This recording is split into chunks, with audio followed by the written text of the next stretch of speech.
Bienvenidos a Café de Datos de Datlas.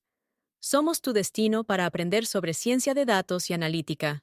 Con más de 150 episodios y 80,000 reproducciones, invitamos a líderes en transformación digital y emprendimiento para compartir sus conocimientos. Este podcast es perfecto para quienes buscan innovar y liderar con datos. Acompáñanos y descubre cómo los datos pueden impulsar tu éxito, porque los datos van mejor con café. ¿Qué tal? ¿Cómo están? Bienvenidos a un episodio más de su podcast favorito de analítica, transformación digital, datos y mucho más.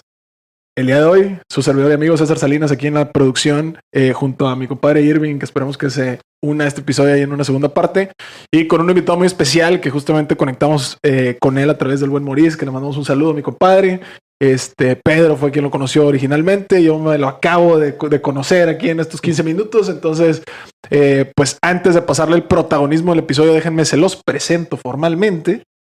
Tenemos el placer de recibir el día de hoy, pleno viernes de puente, aquí en el Digital Hub, al buen Mario Benavides. Mario es un project manager con una sólida trayectoria de 18 años de experiencia en gestión de proyectos. Es un profesional con una formación académica sólida, incluyendo una maestría en tecnologías de la información de la Universidad Autónoma de Nuevo León, donde también obtuvo su título de ingeniero en telecomunicaciones. Actualmente Mario desempeña el rol de project manager en Atos desde julio del 2016, acumulando ya más de 8 años y medio en esta posición. Mario tiene un certificado en Project Management Professional, famosísimo PMI, Scrum Master, AWS Cloud Practitioner y es miembro del Project Management Institute Capítulo Nuevo León. Su experiencia profesional no se limita a Atos. A lo largo de su carrera, Mario ha tenido la oportunidad de liderar equipos multiculturales en India, Europa, México y Estados Unidos, lo que destaca su capacidad de adaptación y liderazgo en entornos diversos. Mi buen Mario, ¿qué ha habido? Bienvenido. Muchas gracias, César. Irwin, gracias a todos. Aplausos. Gracias. Yo me siento bien honrado porque vi el resto de los capítulos y la cantidad de invitados que tienen y pura gente admirable. La verdad es que me siento bien honrado. No sé si merezca compadre, esta presentación, pero muchas gracias por la invitación. Es un sueño realizado que me han invitado. No, bienvenido. Y vas a ver, la mayoría de las y los que escuchaste también que se sentaron aquí conmigo, con Pedro o con cualquiera del equipo, también venían con, no, pues a ver cómo les podemos ayudar y todo. Y 500 reproducciones después nos damos cuenta que hay bastante que compartir y que aprende mucho la gente. Entonces vas a ver qué va a ser y esperemos que te la pases muy bien. Así que, pues antes de entrar al tema ya más profesional y todo, primero, la típica dinámica que ya escuchaste para romper el hielo. Si te pudieras tomar un café. El café. O un té, como el que me ando echando yo contigo, porque hace mucho café el día de hoy. Con cualquier personaje de la historia, esté vivo o ya se nos haya adelantado, ¿con quién sería y qué le preguntarías? Es que ya muchos invitados pusieron a Jesús y le hicieron preguntas que yo también quisiera hacer. Entonces, que ya para no chotearlo. Sí, pero como este es sobre datos, quiero mencionar a una persona que siento yo que casi no le dan crédito que merece. No sé si conozcan a Katy Bowman. Ella fue, para mi perspectiva, fue como un project manager. Es la líder de desarrollo para crear la imagen del hoyo negro en la fotografía. Entonces, yo quisiera... Para empezar, porque es muy joven y quisiera preguntarle cómo lo hizo, porque trabajar con científicos tiene su reto. Tiene su reto. Has estado hablando con... y más que nada genios. Entonces, pueda que muchos de ellos sean divas o pueda que sean demasiado maestros, o sea, de querer enseñar, etcétera. Claro. Eruditos, pero cuando estás hablando de un algoritmo de alguien que nadie haya creado y que fue, siento yo, una especie de hito en el Machine Learning y que eventualmente se convirtió en Big Data y inteligencia artificial, pues darle el crédito que merece. O sea, nice. Creo yo que sería una persona con la que tomaría un café bien a gusto y escuchar. Y me imagino que es una persona muy simpática también. No, a todo dar. Oye, pues muy buen pensamiento lateral, fuera de la caja, algo nuevo, algo diferente. Genuinamente nunca lo habíamos escuchado. Como dices tú, si me hubieras dicho Jesús, te he dicho, oye, sí, mira, ya lo escuchamos y todo el rollo. Ya hemos pasado por deportistas y líderes religiosos y todo el rollo, pero fíjate, la primera vez que escuchamos de esta personalidad, ahí para que lo chequen, lo googleen y todo el rollo. Pero pues muchas gracias. Yo creo que eso fue como más para relajarnos y todo. Ahora sí, también entrando en materia, mi estimado Mario. Primero y siempre lo hacemos así como cronológicamente. Digo, terminaremos eventualmente hablando de gestión de proyectos. Yo pensé que de pero es de café, by the way. Pero primero cuéntame qué onda con la parte de los estudios. Es decir, entiendo que te gradúas de ingeniería en telecomunicaciones. ¿Qué te llamó la atención en aquel entonces para empezar a estudiar eso? Yo creo que el hambre. Mira, todo empezó terminando la carrera. Pues vaya, ya sabes, los papás aconsejando, enfóquense en carreras que tengan futuro, no sigan mis pasos, no cometan mis errores, o al menos, pues como buenos papás diciendo, quiero lo mejor para mis hijos, educación, etcétera. Claro. Entonces, de todos mis hermanos, nada más 2 seguimos el consejo de papá de irnos al área de tecnologías de la información. Eventualmente nada más yo me quedé. Pero perdóname, ¿tu padre ya había estudiado eso o no? No, papá es ingeniero civil. Ah, un tema de visión. De visión, dijo, sí. Va por ahí. Y casualmente papá también fue project manager. Pero en el área civil, en el área de construcción y de área civil. Que también me ayudó bastante en este tema de administración de proyectos. Pero el tema era que pues, desde pequeño estás moviéndole la computadora, que en aquel entonces todavía a mí me tocaron las computadoras de pantalla verde. Y los floppies y todo. Era tecnología legacy, que actualmente se dice tecnología legacy. Entonces me gustaba mucho eso, me gustaba la electrónica y yo decidí por la carrera. El nombre real de la carrera es Ingeniero Electrónica y Comunicaciones. Que en realidad es la electrónica enfocada para la comunicación. Entonces era el enfoque de la carrera. Entonces pues yo entré, pero pues por el lado de la electrónica y eventualmente conozco el área de las telecomunicaciones dentro de la carrera y me enamoré de la parte de las telecomunicaciones. Nice. Desde la parte científica de las ecuaciones de Faraday y Maxwell, de electromagnetismo y todo eso, hasta la parte de datos, el conocimiento técnico, etcétera. Wow. Y había una materia que se llamaba transmisión de datos. Entonces se me hizo muy interesante porque a raíz de esa materia, antes de salir a la carrera, y espero no equivocarme en las fechas, pero FIME, que es mi facultad, firma una especie de convenio con Cisco. Entonces, todos los que estábamos graduando, ya nos estábamos graduando con conocimiento de los equipos de Cisco. Dijo, entonces se me hace excelente porque eso, aparte que ya tienes un conocimiento técnico sobre algo que se utiliza conforme viste en la ciencia y que se utiliza de manera práctica, pues le estás dando atención a la empresa, a la industria, porque la industria tenía esa necesidad. Esa infra, sí. Lo que nadie supo ver, yo creo que ni FIME, es que depreció las certificaciones. Porque alguien que ya mucha raza saliendo. Sí, Entonces, entonces la depreció y bueno, pues al menos los conocimientos ya los tengo y todo. Entonces se empezó a saturar de gente con conocimientos de Cisco y se empezaron a comer todas las vacantes. Entonces terminé como ingeniero en monitoreo de redes. Y te están preguntando qué es un ingeniero de monitoreo de redes. Digamos que es la capa 2 después de Helpdesk. Entonces, en ese entonces estaba trabajando para Banamex, que eventualmente se convirtió en City Banamex. Y que ahorita ya volvió a ser Banamex. Historias corporativas. Pero con historias corporativas. El detalle es de que era un ambiente muy triste, muy demandante. Yo trabajaba por turnos. Eran 3 turnos de 8 horas. Y al mismo tiempo, pues se me ocurrió, pensando yo que voy a querer crecer en la carrera y en los conocimientos de telecomunicaciones, se me ocurrió meterme a la maestría. Entonces, aparte que estaba... O sea, con esos turnos y aparte la maestría. Y aparte la maestría. Shit. Entonces se me hizo muy difícil. No, y aparte saqué un carro. La mitad del... ganas de complicarse la vida. Sí, exactamente. Cosas que ya aprendí... que quiero que los demás aprendan de lo que no se debe de hacer. Sí, el primer tip que se van a llevar, que no es de gestión de proyectos. Exactamente. Entonces, pues la mitad del salario se me iba en la maestría y la mitad del salario en el carro. Entonces, y en el carro incluyase alimentar el carro y mantenerlo. Sí, claro. Y aparte la mensualidad. Entonces, se volvió muy complicado, estaba muy difícil. Y a eso, algo que es bien relacionado con la administración de proyectos es la cultura laboral. En ocasiones, dices el ambiente, la cultura del trabajo viene de arriba hacia abajo.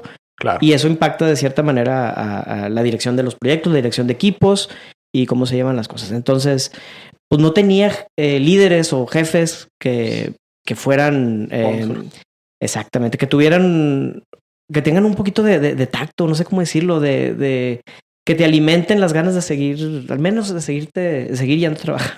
Claro.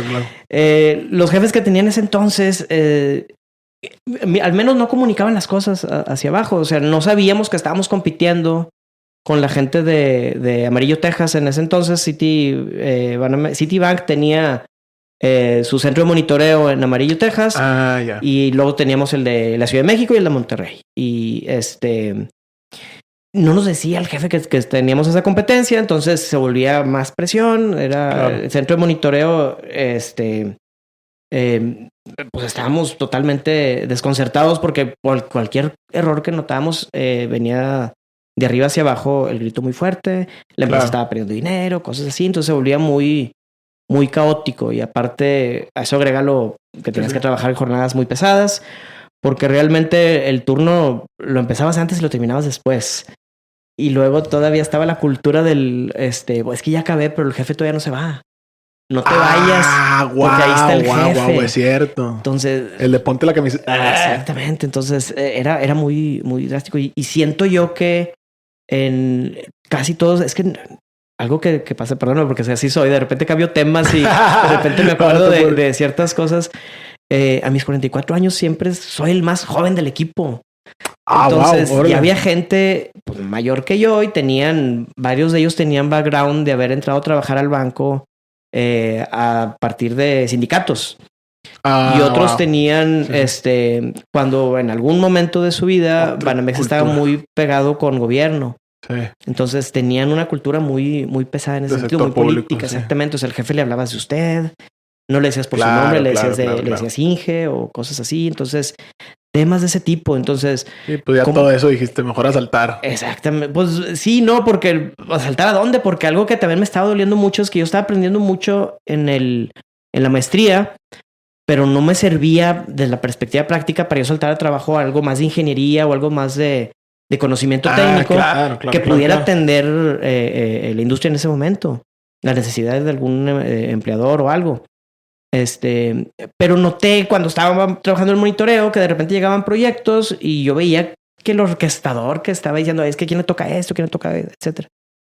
Se escuchaba muy padre. Digo, yo quiero tener ese tipo de la orquesta. Sí, o sea, yo quiero decirle a la gente qué es lo que tiene que hacer. Entonces me llamó ¿cómo se llama ese puesto? Es Project Management. Y yo recuerdo que en la facultad vi una materia que era de administración de proyectos. Y saca los libros y saca todo la información que tenías, etcétera. Y entonces empecé a dar cuenta que al participar en proyectos, de una u otra manera, pues decías, voy a adaptar en mi currículum las actividades que actualmente hago para que sea de un project manager. A lo mejor no veo el flujo completo de un proyecto, pero participo en esas actividades que es de monitoreo y control, de esta parte de planeación, en la parte de ejecución, etcétera.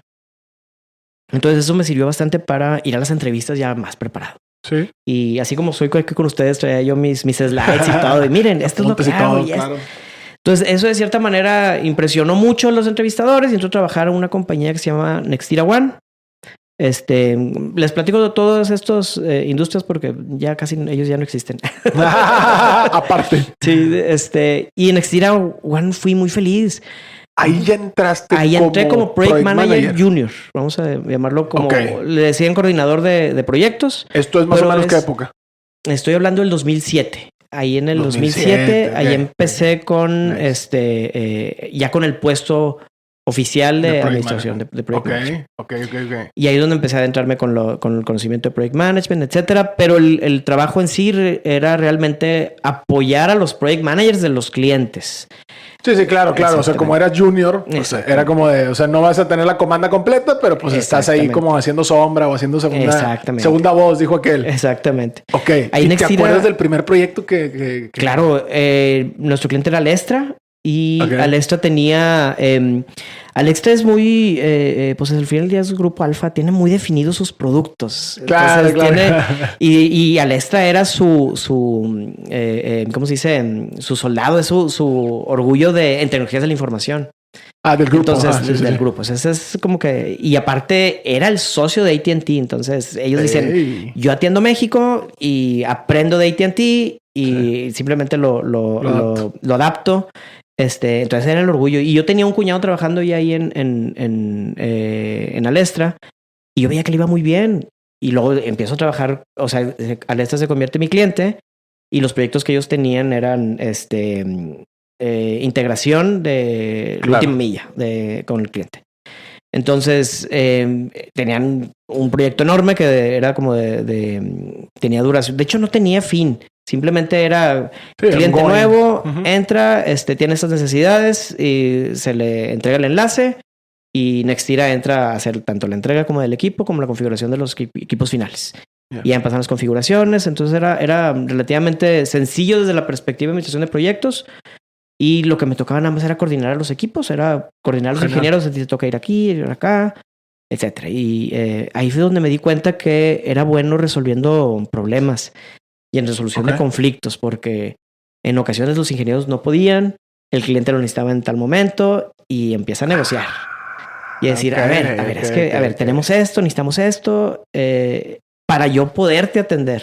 Claro. Y entonces el cliente ya empieza a decir, porque ahí es donde te digo que es un tema de cambio de cultura. Cuando estaba yo en Banamex, que le dijeras que no al cliente. Sí, claro. O sea, era inadmisible. Y acá es donde yo ya aprendí otro tipo de cultura. O sea, si no podemos, al ofrecerle al cliente estas opciones, estas soluciones, y que él decida.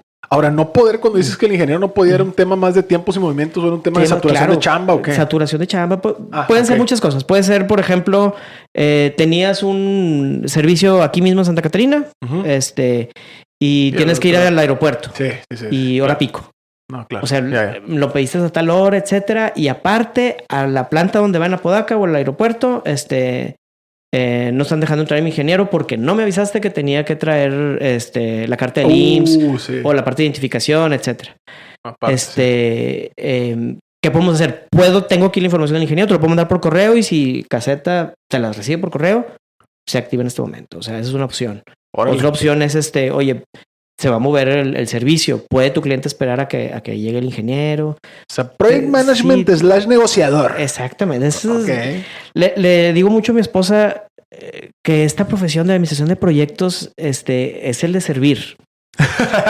Porque hacer que las cosas pasen. Exactamente. O sea, realmente al ingeniero no le compete el estar negociando con el cliente directamente. Oye, ¿cómo le vamos a hacer? Claro. Dice, no puedo, tengo que manejar o tengo que configurar. O sea... No, claro.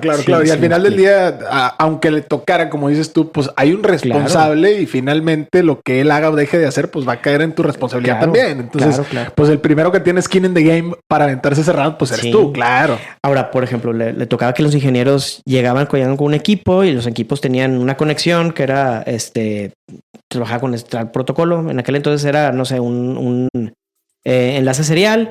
Y sabes que al cliente le entregaron coaxial. Necesito cambiar la tarjeta.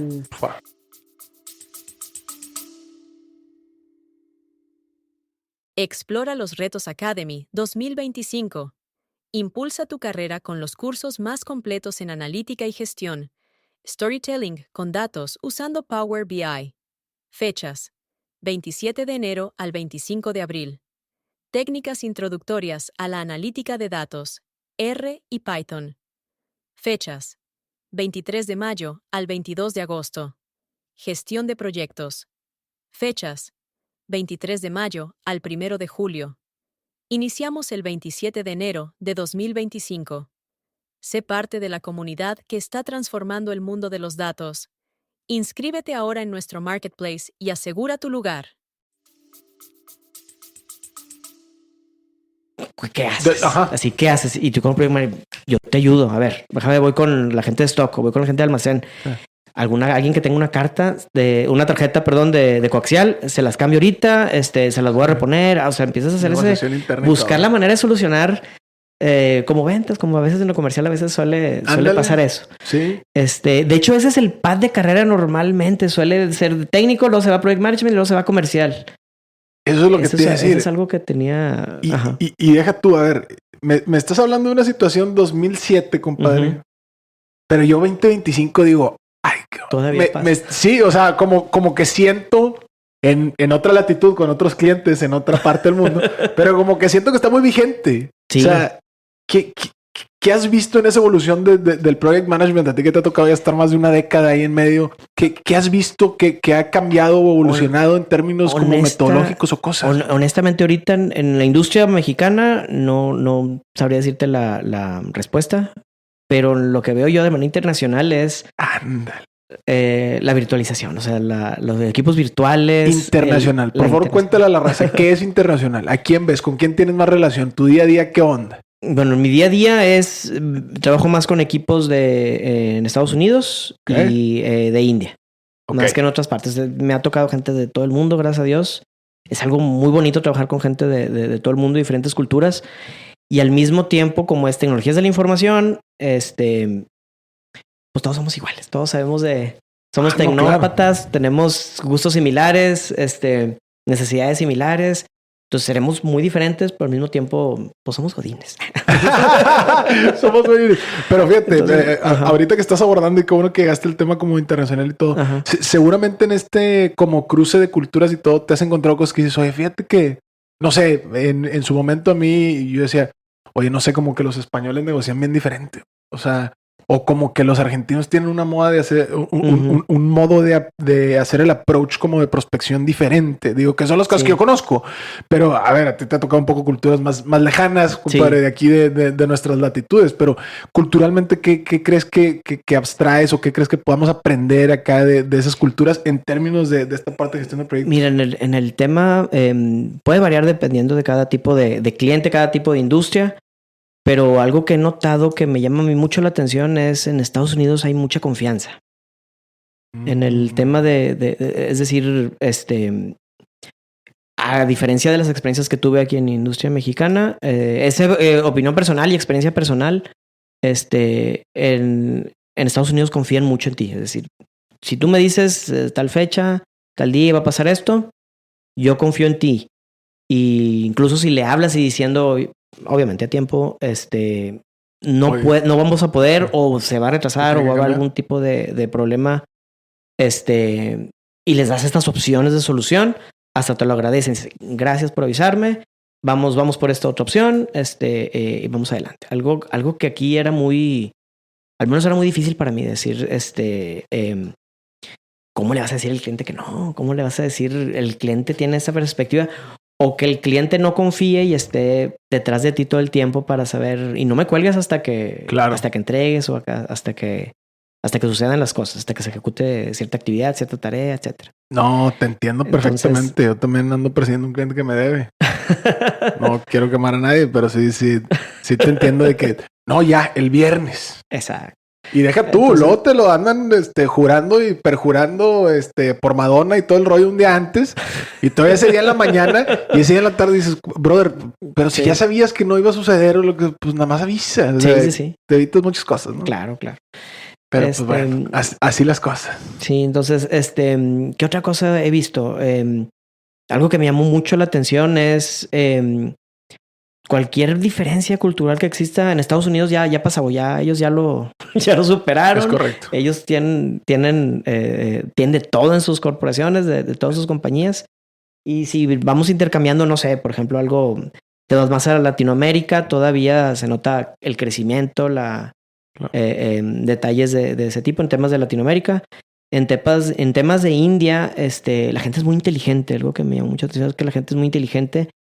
pero uno se hace ya las ideas de cómo trabajan ahí, de que cómo es cierta cultura. Y en el momento que platicas con ellos dices, no, son muy parecidos a nosotros, somos realmente iguales. Simplemente es un tema, una barrera cultural. Y y ya en Europa algo muy similar con Estados Unidos. La poquito diferencia que yo veo es que ellos suelen ser un poquito, al menos actualmente en Atos, en donde me encuentro, sí suelen ser muy celosos con sus horarios. Ellos lo que hablábamos hace rato. Ellos quieren que nosotros nos adaptemos a los horarios de ellos y pues no pasa nada. No, a mí también me ha tocado ahora recientemente estos últimos años y medio. Sí, y tiene sentido porque casi toda en Europa creo que son como 2 o 3 zonas horarias. Ajá. En Estados Unidos son 4 o 6. O sea, ellos te pueden desvelar. Y en India pues están acostumbrados a hacer ellos el turno nocturno de América. Claro. Entonces, y sabes que me traumó y ando sacando traumas yo aquí contigo, pero bueno, no me traumó, sino me llamó mucho la atención el tema ahorita que dices que cuidan mucho un espacio como después de la comida para la siesta. Sí. En Europa. Compadre, era inaudito. O sea, fuimos a un programa genuinamente a trabajar. Digo, habíamos gente, todo el mundo y todo. Pero a mí me llama mucho la atención que decían, no, pues es la hora de siesta. Sí. Y no sé, yo creo que habíamos 6, 8 mexas. Ya saben quiénes son, un saludo. Pero decíamos, brother, no, esto no es... O sea, para nosotros no es hora de siesta, para nosotros es hora de conéctate con México. O sea, digo, a ver, estábamos aquí en Mayacoba. O sea, no es como que tenemos otros... Pero decías, esa hora que pues es hora de siesta, pues es hora de chamba. O sea, no sé, como que era un paradigma así medio bien extraño. Sí. ¿No? Pero estuvo muy interesante. Saludo a la racilla de Celera. Muy bien, entonces ya siguiendo con el tema, cuando estaba en Extira y eventualmente crecí, me contrataron en Alestra. Luego ya de Alestra me moví y fue un cambio muy drástico que después de Alestra fui a una compañía financiera, me contrató una consultora, porque algo de lo que sufrí de todo esto que te estoy platicando, te estoy hablando que ya pasaron al menos 5 años en ese tiempo de la carrera, nunca tuve nómina, siempre fui outsourcing. Nada más trabajando en Extira. Órale. Nada más trabajando en Extira fui nómina. Yo creo que por eso yo era muy feliz ahí. Detalle importante. Detalle importante. Entonces... Cosas que no te cuentan. Cosas que no te cuentan. Como la definición de proyecto siempre es esfuerzo temporal. Sí. Se presta más para ese tema de... Exactamente, no, pues, o sea... Es eventual. Siempre es eventual. Entonces... ¿Por qué? Y lo entiendo desde la perspectiva de negocio, de decir... pues si no hay proyectos... Pues, sí, no tiene razón de ser el rol. Exactamente. Sí. Pero siempre hay proyectos, bueno, pues te quedas, pero para evitar ese tema de que como no hay proyectos, no tengo cómo pagarte, se termina el contrato. Entonces se volvió a ese tema. Ya cuando eres un corporativo grande, pues siempre tienes proyectos, pero bueno. Sí, es correcto. Y más cuando son... Estamos en problemas. Sí. Entonces, ya cuando brinco a ya entro con esta consultora. Y esta consultora me manda con un cliente financiero aquí en Monterrey. Y esta compañía entro a trabajar con ellos y ya dejo la parte de las telecomunicaciones y ya empiezo a enfocarme un poquito más en tema de desarrollo de software o entrega de productos de software o de servicios financieros, por decirlo de alguna manera. Okay. Y me mandan a Guadalajara. El proyecto era en Guadalajara. Esta compañía se dedicaba... Haz de cuenta que esta empresa financiera, que era banco, ellos hicieron toda una migración completa de todos sus servicios tecnológicos. Cambiaron su framework, empezaron a contratar herramientas y servicios pues, un poquito más comerciales para que sea más fácil hacer las actualizaciones. Claro. Y todo lo que ellos tenían en in-house, que ya lo habían desarrollado y que tenía ya muchos años en desarrollo, pues muy inteligentes dijeron, no hay que desechar, eso todavía sirve, vamos a vendérselo a las sofones y sofipos que quieran convertirse en banco, eventualmente quieran convertirse en banco, porque la Comisión Nacional Bancaria y de Valores los va a medir con su framework de sistemas. Entonces, pues vamos a venderlo. Entonces, y si ya tenemos el estándar armado, pues ya tenemos el why estándar not? Entonces, lo que hicieron ellos fue armar todo un equipo que sea la implementación y que ellos van a decir, oye, el sistema funciona de esta manera, vamos a implementarlo, desde la infraestructura hasta ya la entrega del ¿cómo se llama? Del servicio. Órale. Te estoy hablando que eso fue en el 2010, 2011. Y me acuerdo que en el 2011, porque es un tema que yo te estoy platicando, cuando trabajaba yo en Alestra y en Extira, pues estábamos en una posición de Project Manager, que yo le digo que era Project Manager funcional, es decir, no tenías autorización o autoridad sobre los equipos de trabajo. Entonces, aunque tú le reportes a una oficina de proyectos, porque la jerarquía, si tú ves la jerarquía de una empresa hacia de cómo manejan ellos de manera los proyectos, ya sea de manera comercial hacia un cliente o de manera interna, hay una oficina de proyectos. Está la oficina de proyectos, que la oficina de proyectos maneja ya sea los portafolios y los programas y eventualmente se los va designando distintos project managers. Si es una empresa grande. Si es una empresa un poquito más pequeña, pues probablemente el project manager a lo mejor tiene también una función en la empresa y tiene el proyecto asignado y tiene, además de sus funciones operativas, también tiene que dirigir el proyecto. Entonces, y tiene más gente que está participando en el proyecto, entonces se vuelve un poquito complejo la dirección de los proyectos. Entonces, en el tema de Alestras era muy complejo porque pues necesitas de la gente porque al final del día uno no ejecuta nada. Sí, pues le tienes que decir nomás cómo ejecutarlo y para mí va a decir el funcional. Es que, por ejemplo, tenemos un proyecto de seguridad y el de seguridad va a decir, es que tu proyecto para mí no es prioridad. Sí, claro. O sea, necesitas ese empowerment porque si no al final del día, pues por más que quieran negociar o hacer o que sea, pues te van a tener atadas manos. Y luego lo peor de todo es que supongo yo, ¿no? Que cara al cliente, pues tú eres el que tiene que resolver. Claro. O sea, ellos no se van a... O sea, no les puede llegar con la típica de... No, compadre, es que acá adentro no sé qué... A ver, si tú eres el que me asignaron a mí, compadre, tú eres el que resuelve allá adentro. O sea, de esta línea para allá es tu casa y de esta línea para acá es la mía. Es lo más común cuando hay conflictos con el cliente que hagan ese comentario. Es que tú eres, en mi caso de Atos, que es donde estoy trabajando, o la compañía en la que estoy trabajando, es que tú eres... Tú eres el responsable. Ellos, o sea, resuelve por dentro y danos solución. Claro. Entonces, eso es donde se volvía muy complejo. Y entonces, cuando cambio de Alestra y me voy a esta compañía financiera, cambia la estructura. Dices, es que aquí nosotros trabajamos por proyecto con el cliente y el project manager ya es el líder de todo el equipo de trabajo. Ya tienes el empowerment. Y yo entonces ya tenía ese empowerment y yo, sentí tan aliviado. Para decirle a los equipos cómo hacer, pero me encontré con otras que también es enseñanza porque yo siento que no me fue tan bien como pudiese presumir en otros proyectos, porque ya estando en Guadalajara, pues ya me encontraba con otro tipo de retos que no tenía en mis experiencias anteriores, que es la parte de seguimiento de presupuesto. Ándale, ahí es donde te quiero frenar para ahorita continuar, nada más para darle espacio al buen Irving que se nos una, porque justo la siguiente pregunta tiene que ver con ese tema de errores o desafíos más comunes. Pero déjenme, me paso a la parte de producción y que se venga el buen Irving acá al sillón de la plática. Ahorita los vemos. Hola, ¿qué tal? Soy Irving Leor, soy parte de Atlas y pues bueno, aquí nos encontramos con el buen Mario. Platicabas acerca de los errores y las mejores prácticas. Cuéntanos. Y los retos, muy bien. La experiencia, perdóname, que tenía en esta empresa financiera en la que me encontraba. En ese entonces estábamos en Guadalajara y parte del proyecto era que teníamos que tener el equipo, que todos veníamos de Monterrey, tenerlo físicamente ahí con el cliente. Entonces, el cliente estaba pagando viáticos, estaba pagando oficinas, estaba pagando todo eso. Entonces, la gestión financiera o el budget de lo que implicaba el proyecto en ese entonces, se volvió complejo. Porque, pues para empezar, era cada vez que nos estábamos retrasando, el cliente estaba pagando por mantenernos ahí y darnos de comer ahí. Esa era una. Y la otra era las expectativas que se tenía el cliente sobre el sistema, no las tenía yo como project manager, que ahí es donde empecé yo a sentirme débil técnicamente. No las tenía yo bien asentadas, no las entendía bien.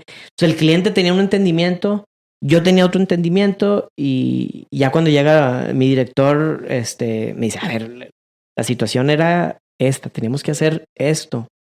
Y ellos ya lo habían entendido y ahorita yo creo que lo están cambiando porque en el momento en el que estamos haciendo toda esta planeación y todo este análisis, se prestan esas confusiones que son normales, simplemente vamos a cambiarlas, pero no tomes decisiones, o sea, empezar yo a tomar decisiones por queriendo darle satisfacción al cliente por las preguntas que estaba dando.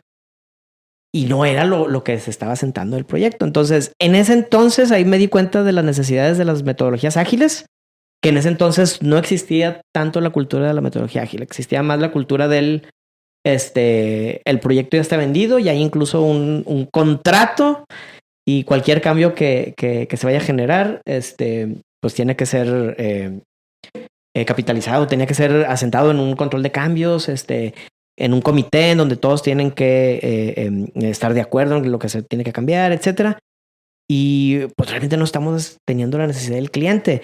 Cabe recalcar que este tema de administración de proyectos les había dicho antes que estamos para servir.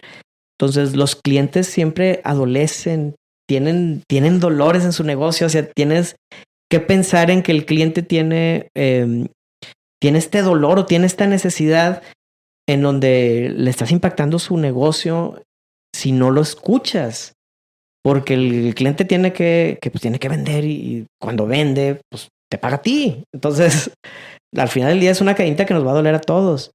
Hay clientes que dicen, oye, es que yo tengo esta expectativa, yo tengo esta necesidad. Entonces, si no acentúas bien realmente qué es lo que estás ofreciendo hacia el cliente, ya sea un tema de producto o servicio, pues el cliente se va a quedar una expectativa de lo que no es y lo tienes que acentuar. Entonces, algo que le platicaba a ti, Erwin, y a Pedro en aquella llamada que tuvimos, era que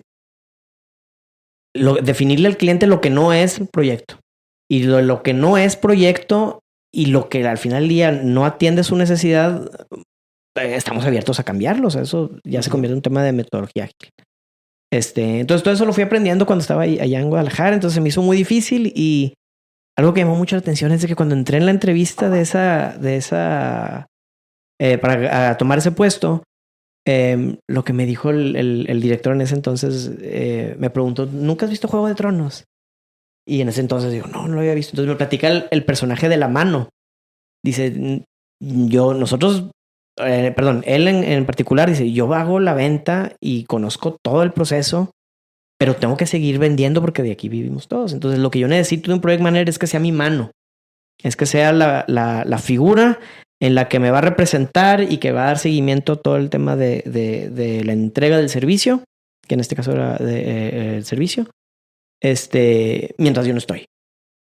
Entonces, y ahí es donde veo, deja de ver la serie. Entonces ya me quedo con ese concepto y de ahí pues termino con este cliente. Me mandan con otro cliente que también era el sector financiero.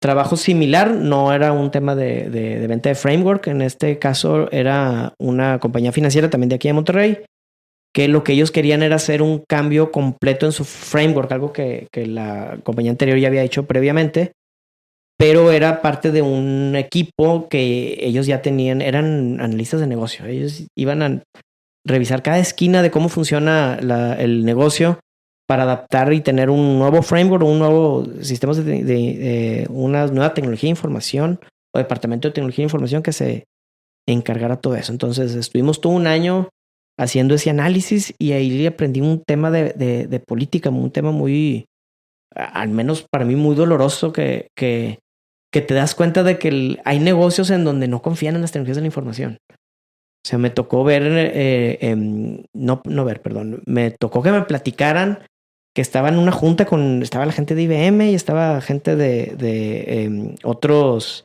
proveedores. Y estaban haciendo el análisis en aquel entonces de un mainframe que iban a hacer una instalación. Y iba entrando el dueño de este negocio y se queda viendo la junta y ve todas las discusiones que se tenían, desde temas de cómo se iban a hacer las instalaciones, hasta la instalación del enfriado y todo para el data center en ese momento y todo.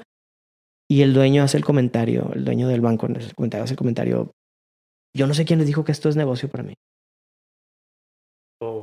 Y estás hablando de un banco que en los 80s, en donde, oye, él no tenía ni el concepto de lo que era un cajero automático. O sea, ¿cómo lo vendes? Y ya cuando se lo vendes, no me interesa. O sea, yo quiero ganar dinero de otra manera. Entonces, se vuelve muy complejo hacer una venta. Entonces, esa cultura que tenía el dueño se lo fue heredando a sus directivos, a sus vicepresidentes y de ahí hacia abajo. Entonces te tenían, como en tecnologías de la información, tenían un concepto de ti que era muy de, tú no generas dinero, o sea, eres un mal necesario, por de alguna manera. Entonces, eso adoleció mucho. Ya después de esa compañía, y nomás estuve un año, entonces ya era el 2013, terminé el 2013, y ahí es donde me empezó a doler el no tener conocimiento técnico, ya no supe cómo venderme en otras compañías y pues empecé a irme en la parte de emprendimiento, que tampoco me fue bien. Pero le aprendiste. Aprendí bastante, claro. Gracias a Dios. Y pues ya no regresas al ambiente laboral. Y ya nuevamente hay algo que me llamó la atención. Sí comenté de Banamex y de Citibanamex porque regreso con ellos. Pero ahora sí ya como project manager. Entonces el puesto que soñaba yo cuando estaba platicando en la parte de monitoreo, pues regreso a trabajar a Banamex, pero ya de project manager. Y acá el project manager sí tenía un poquito más de nivel. ¿Qué palabra fue la que utilizamos? Facultades. Sí, facultades. Habilidades. Empowerment, gracias. Okay. Entonces, ya era más padre. O sea, los que eran mis jefes ya los escalaba yo, decirles. Ya tenías el poder. Sí, ya tenía el poder de decirle y ya no te hablo de usted y cosas así. Entonces, ahí me fue muy bien. Ahí, estando trabajando para Banamex, fue cuando yo empecé a hacer los estudios para la certificación de Project Management Professional. Y fue tan enriquecedor y me ayudó tanto que le empecé a ayudar a la empresa y empezamos a sacar proyectos más grandes. Y gracias a Dios me fue muy bien. O sea, estando ahí en Banamex, fue cuando ya empecé a crecer profesionalmente. Empecé a entender que lo que estaba estudiando sí se estaba aplicando bien de manera práctica para la empresa. Y ya de ahí, después de ahí, ya fue cuando entré a Atos. Casi todo el equipo que estábamos ahí en Banamex, de la administración de proyectos, de la oficina de proyectos, entramos a Atos. Y unos entraban, otros salían, pero digamos que cambiamos de una empresa a otra. Pero ahí lo padre de haber estado ahí fue la práctica. Ahí empecé a las prácticas multiculturales, a empezar a dirigir equipos de otras regiones, de otros países, y ya salió todo muy bien. Y ahora que comentas eso de los equipos de otras naciones, ¿cuál fue el reto? ¿Cómo fomentaste la colaboración? Digo, siento que es muy difícil. Uno como mexicano tiene una forma de trabajar que a lo mejor con las personas de India, de Australia, pues, oye, ¿cómo me adapto a las personas? Mira, algo que a mí me sirvió bastante es que puede ser un tema de personalidad. Probablemente los project managers, vemos de todo, pero el project manager siempre suele ser una persona que está muy enfocado a trabajar con otras personas. Okay. Tiene las habilidades sociales, vamos a llamarlo de esa manera. Entonces, cuando empiezas a practicar, una práctica que yo siempre tengo, cuando empiezo a trabajar con alguien nuevo que no conozco, pues empiezo a hacer pequeñas preguntas. ¿De dónde eres? ¿Cómo es el clima en tu ciudad? ¿Qué te gustan? Temas. Entonces, te empiezas a descubrir que todos somos muy similares. Y algo que me ha ayudado bastante, porque, por ejemplo, tengo compañeros que también tienen de otras industrias, que también trabajan con personas de otras culturas, no siempre empata, pero al menos en la parte de tecnologías de la información, sí. Entonces ahí, gracias a Dios, todos tenemos ese gusto por la tecnología y casi siempre los que tenemos gusto por la tecnología tenemos relativamente gustos similares. Tenemos gustos por los deportes, por la ciencia ficción, las fantasías, cosas así. Entonces no importa el lugar donde vienes. Y de ahí empiezas a sacar plática, empiezas a decir cosas, empiezas a llevar bien. Hay muchas, aunque tengamos gustos similares y seamos diferentes, casi todas las personalidades se repiten. O sea, siempre está el enojón, siempre está el contento, siempre está la persona que es sumamente inteligente, pero poco paciente. Está la persona que es muy paciente. Hay personas que están aprendiendo. Pero algo que también es muy... se repite en casi todo el cambio de culturas es el gap generacional. Entonces, es fecha que te sigo siendo de los más jóvenes en la parte de administración de proyectos, pero sí me toca trabajar un poquito con gente más joven en la parte técnica. Y ahí empiezas a darte cuenta de el gap generacional con las personas de su propia cultura. También lo adolecen, así como lo adolece la cultura mexicana y la cultura estadounidense, también lo adolecen en Europa y en India. Entonces, y ahí pues al final del día lo que más me ha servido han sido todo este tema de conferencias y de entrenamientos que a veces dan los diferentes networking, los diferentes, en mi caso el PMI Nuevo León ayudó bastante a entender las experiencias que tienen los demás. Y que como han hecho, que han dicho, que ha funcionado, etcétera, tratar de replicarlo y lo que te funciona lo replicas, lo que no te funciona, al menos ya alguien ya te dijo que eso no va a funcionar, entonces lo intentas, etcétera. Entonces ahí hay de todo, es muy divertido, la verdad.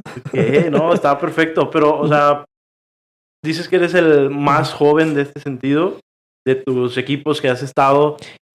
¿Cuál ha sido la práctica que has utilizado? Digo, no sé cuál sea la persona con mayor edad que has trabajado y luego trabajar con alguien más joven. ¿Cómo haces ese cambio? No sé, primeramente con la comunicación. No es lo mismo hablar con alguien mayor que con alguien... Mira, funciona mucho el tema de cuando empiezas a trabajar ahora que llevé un curso de metodologías ágiles.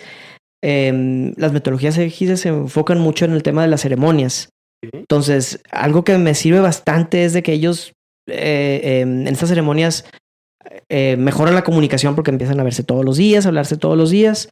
Entonces, esa es una de las razones, una de las cosas que me funcionaron mucho, el tener a los equipos siempre unidos y que estar mejorando la comunicación. Y otra cosa es que tratamos de manejar siempre cuando empiezas con un proyecto y te asignan a un recurso nuevo, le platicas cuál es el objetivo, qué es lo que tratamos de hacer en este proyecto. Entonces la gente, los equipos nuevos, si no tienen esa experiencia en lo que es lo que estamos implementando, bueno, pues tratas de coacharlo o de ponerlo con la persona experta para que trate de coacharlo con respecto a lo que es lo que queremos o cuál es el objetivo que tenemos en este proyecto en particular, etcétera. O a lo mejor esa persona que está integrándose es el experto o tiene algo de experiencia, entonces le tratamos de decir, esto es lo que queremos lograr, este es el objetivo del proyecto, este es el alcance, y al final del día nos va a dar una retroalimentación, esto puede funcionar, esto no puede funcionar, entonces funciona mucho el escuchar a las personas. Es lo que yo creo que es lo que como el project manager estamos para servir, tenemos que escuchar a tanto a todos los stakeholders, no nada más el tema del cliente o los interesados en el proyecto, sino el mismo equipo de trabajo. De decir, todos tenemos necesidades, entonces necesito saber qué necesitas tú en este proyecto, de qué manera te puedo ayudar, necesitamos lograr esto. Esa plática en el momento que estás plasmando y que ellos empiezan a platicar sus necesidades, generas en ellos ese compromiso que yo creo que es lo que al final del día estás buscando en tu equipo de trabajo, para poder sacar adelante el proyecto. Sí, más o menos es lo que yo recomiendo, es tratar de escucharlos para poder obtener de ellos el compromiso de que continúen en este proyecto. Ok. Muy bueno, la verdad. Viendo así de esta manera, ya la parte, ahora que vamos creciendo en diferentes tecnologías, ¿cómo consideras que es el desafío más importante del project management en el ámbito tecnológico de los futuros años? Sí, recuerdo que haber visto la pregunta, porque ahorita con el tema de inteligencia artificial se vuelve la herramienta, pues no quiero decir que la principal herramienta, no es la principal herramienta, pero es una herramienta muy útil para... Sí, para todo. Sí, lo voy a platicar ahorita algo que es de mi día a día. No sé si puedo decir marcas. En el tema de Microsoft Teams está el Copilot, entonces el Copilot ya me hace la minuta. Es algo que me hubiera encantado haber tenido cuando estaba en mis primeras experiencias, porque al final del día te la pasas todo un día en juntas, de los cuales llegaron a ciertos acuerdos y que a la mera hora todo el mundo los va a rechazar. No, es cierto, yo no dije eso. Siempre va a salir, yo no dije eso, yo no comprometí. Porque llevas tú unas juntas, te llevas 8 juntas, son 8 horas de trabajo y al final te tienes que quedar 2 horas más porque tienes que hacer las minutos de cada junta, repartirlas y luego para que todo el mundo te conteste de que no, yo no dije eso. ¿Y cómo le compruebas? Porque lo dices, ¿sabes qué? Me acuerdo en el Vagamente. 2000... Sí, no, en el 2010 yo me acuerdo haberme comprado una grabadora. Y me regañaron. Me dijeron, es que cuando tú los grabas, ellos no van a decir lo que quieren decir. Se van a reservar cosas. Y entonces, si los grabas de manera secreta, pues más van a ofender y no van a querer participar en el proyecto. Van a ser más celosos de querer seguir practicando en el proyecto. Entonces, bueno, de esta manera, con la inteligencia artificial, estamos todos en la llamada. La misma inteligencia artificial me está haciendo la minuta, qué fue lo que se dijo, etcétera. Se las mando y en caso de que alguien me diga, no, yo no dije eso, pues aquí está la transcription, o sea, si lo dijiste, a lo mejor no es lo que quisiste decir y se vale decir, oye, quisiste decir esto, déjamelo nada más por escrito. Algo que es bien importante en los project managers y es algo que les quiero decir en a través de este medio es siempre dejar todo por escrito. Que nada se te pase. Que nada se pase. Y si tienes una herramienta que te puede ayudar a que todo se quede por escrito, excelente. Entonces, algo que yo tengo mucho el hábito es de que mis planeaciones y toda la documentación que yo tengo sobre los proyectos, en cada junta que tengo con el equipo de trabajo, con el cliente, lo dejo editable. Y esas ediciones, pues vaya, se va quedando en los logs del documento. Es decir, se cambió en esta fecha, en este día, se cambió esto, antes decía esto, ahora va a decir esto. Entonces, de esa manera tienes un seguimiento de qué es lo que se ha estado cambiando, el cliente está de acuerdo, no está de acuerdo, y de esa manera vas dándole el seguimiento puntual al proyecto. Y ahí queda por escrito. Al final de la junta se comparte y ahí está por escrito. O sea, no hay vuelta atrás. También te vuelve contraproducente porque ya te comprometiste. Entonces, ya dijiste, entonces ya tienes que hacer a lo que te comprometiste. Correcto. Y bueno, ahora, siendo toda esta experiencia que llevas, ¿cuál sería una de las habilidades que recomendarías para el desarrollo de tu perfil y tener éxito? Digo, a lo mejor, viéndolo así, ¿qué le dirías a tu yo del pasado cuando empezó el Project Management? ¿Qué necesitas saber? ¿O por dónde irnos a encaminar, verdad? Mira, aquí hay dos vertientes. Número uno es sí, porque fue en mi caso, de que eres técnico y quieras irte a la parte administrativa, o que es de la parte administrativa, empezaste la parte administrativa y quieres continuar por esa línea. Entonces, en la primera vertiente es desarrolla tus soft skills, lo que le conoce como soft skills, las habilidades blandas. Toda la parte que no estás acostumbrado, porque estás acostumbrado a resolver cosas, a meterle la mano a los fierros, etcétera. Empezar a desarrollar, empezar a hablar con gente, time management, el temas de liderazgo, independientemente de tu estilo de liderazgo que tengas. Yo recomiendo, me traje aquí una lista de cuáles son los estilos de liderazgo que más recomiendo para la administración de proyectos. Hay mucha información en internet sobre soft skills. También me traje aquí Tú échalas una aquí, lista. Mira, las principales es construir confianza, la toma de decisiones, la administración de conflictos, la comunicación, la organización, o sea, ser organizado, el trabajar en saber motivar, uno que es muy importante, que es el time management, la administración del tiempo. Y por último, pero no menos importante, liderazgo. Y ahorita si quieres platicamos el tema de liderazgo. Eso es algo que siendo técnico quiere decirte la parte de administrativa y que puedas hacer un brinco importante en tu carrera. Eso es lo que más recomiendo. Empieza a enfocarte en tus habilidades blandas. Hay muchas maneras. Puedes hacer un curso, puedes tener un coach, puedes practicar con voluntariados, que es algo que también yo lo recomiendo bastante, que lo practiqué y me funcionó. Y si ya empezaste en la parte administrativa, porque es muy común que los startuperos luego terminan la carrera, luego ya quieren meter a la parte comercial, la parte de dirigir equipos y todo. Y pues digo, está bien, quiere decir que tienes tus habilidades blandas ya bien establecidas. Porque, por ejemplo, tienen ese enfoque de decir, es que yo sé que puedo trascender más. Entonces, ahí mi recomendación es bajar un poquito y vete a la parte técnica.